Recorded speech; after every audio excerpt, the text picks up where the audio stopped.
شعیب نے خبر دی، انہیں زہری نے کہا کہ مجھے سعید بن مسیب اور ابو سلمہ بن عبد الرحمن نے خبر دی کہ عبداللہ بن عمر رضی اللہ عنہ نے کہا کہ رسول اللہ صلی اللہ علیہ وسلم تک میری یہ بات پہنچائی گئی کہ خدا کی قسم زندگی بھر میں دن میں تو روزے رکھوں گا اور ساری رات عبادت کروں گا۔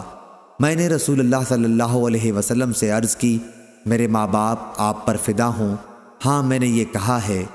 آپ صلی اللہ علیہ وسلم نے فرمایا، لیکن تیرے اندر اس کی طاقت نہیں، اس لیے روزہ بھی رکھ اور بے روزہ بھی رہ، عبادت بھی کر لیکن سو بھی، اور مہینے میں 3 دن کے روزے رکھا کر، نیکیوں کا بدلہ 10 گنا ملتا ہے۔ اس طرح یہ ساری عمر کا روزہ ہو جائے گا۔ میں نے کہا کہ میں اس سے بھی زیادہ کی طاقت رکھتا ہوں۔ آپ صلی اللہ علیہ وسلم نے فرمایا کہ پھر 1 دن روزہ رکھا کر اور 2 دن کے لیے روزے چھوڑ دیا کر۔ میں نے پھر کہا کہ میں اس سے بھی زیادہ کی طاقت رکھتا ہوں۔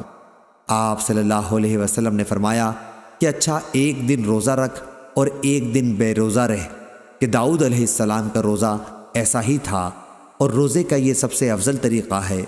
میں نے اب بھی وہی کہا کہ مجھے اس سے بھی زیادہ کی طاقت ہے، لیکن اس مرتبہ آپ صلی اللہ علیہ وسلم نے فرمایا کہ اس سے افضل کوئی روزہ نہیں ہے۔